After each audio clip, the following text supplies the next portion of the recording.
मेरा बॉयफ्रेंड मुझे छोड़कर किसी और लड़की के करीब जाने लगा था। स्कूल में पहले हमारी जोड़ी सबसे मशहूर थी, लेकिन अब हर जगह उसी लड़की और उसके साथ की तस्वीरें लगी थीं। जब मैंने आईने में खुद को देखा तो चेहरे पर निकला एक छोटा सा पिंपल भी मुझे बदसूरत लगने लगा। आखिरकार मैंने उससे बात की, लेकिन उसने कहा कि उसे थोड़ा समय चाहिए। उसकी बातें सुनकर मेरा दिल पूरी तरह टूट गया। रोते रोते मैं वॉशरूम पहुंची और मेकअप करके खुद को बेहतर दिखाने की कोशिश करने लगी, लेकिन कुछ भी ठीक नहीं लग रहा था। तभी मेरे फोन पर परफेक्ट कैमरा नाम की एक ऐप का विज्ञापन आया। उसमें लिखा था कि यह ऐप किसी को भी पहले से ज्यादा खूबसूरत बना सकती है। मैंने बिना सोचे उसे डाउनलोड कर लिया। मैंने अपनी एक सेल्फी ली, फोटो को एडिट किया और जैसे ही आईने में देखा मैं दंग रह गई। मेरा चेहरा बिल्कुल उसी एडिट की हुई फोटो जैसा हो चुका था। पहले मुझे अपनी आंखों पर यकीन नहीं हुआ, लेकिन स्कूल पहुंचते ही सबकी नजरें मुझ पर टिक गईं। हर कोई मेरी खूबसूरती की तारीफ करने लगा। देखते ही देखते मेरी फोटो पूरे स्कूल में वायरल हो गई और मुझे नई स्कूल क्वीन कहा जाने लगा। इतना ही नहीं, मेरा एक्स बॉयफ्रेंड भी मेरे पास आया। उसने माफी मांगी और दोबारा रिश्ता शुरू करने की बात कही। मैं खुश होकर मान गई, लेकिन तभी मेरे फोन पर एक मैसेज आया। उसमें लिखा था कि इस ऐप का ट्रायल खत्म होने में सिर्फ 5 मिनट बचे हैं। मैं घबरा गई और खुद को वॉशरूम में बंद कर लिया। जैसे ही समय पूरा हुआ, मेरा चेहरा फिर से पहले जैसा हो गया। मैंने तुरंत ऐप की कस्टमर सर्विस से संपर्क किया। उन्होंने मुझे एक रहस्यमयी टीचर के पास भेजा। वहां पहुंचने पर उन्होंने कहा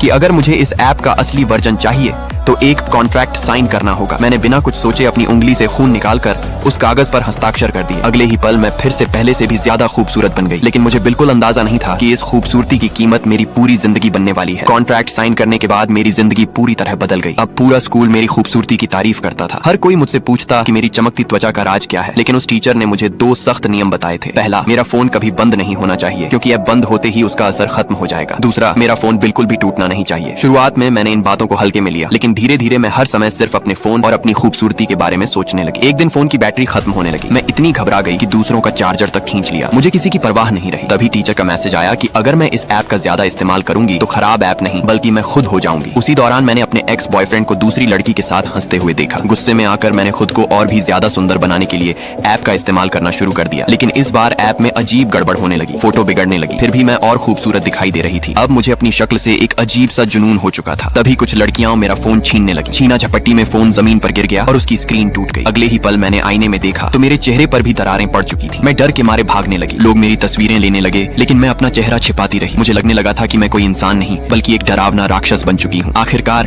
क्लास मॉनिटर मेरे पास आया। उसने बताया कि मुझसे पहले भी कई लोग यही कॉन्ट्रैक्ट साइन कर चुके थे और फिर रहस्यमय बेटा, तूने देखकर मुझे इग्नोर किया तो तेरा सर्वनाश हो जाएगा, लेकिन तू मुझे सब्सक्राइब और लाइक शेयर कर देगा तो तुम्हारे घर खुशियों से भर देंगे। गायब हो गए थे। तब मुझे अपनी सबसे बड़ी गलती का एहसास हुआ। मैंने हिम्मत करके वह ऐप हमेशा के लिए डिलीट कर दी। जैसे ही ऐप हटाई, मेरा शरीर धीरे धीरे गायब होने लगा। कुछ ही सेकंड में मैं पूरी तरह लापता हो गई। वहां सिर्फ मेरा टूटा हुआ फोन बचा था।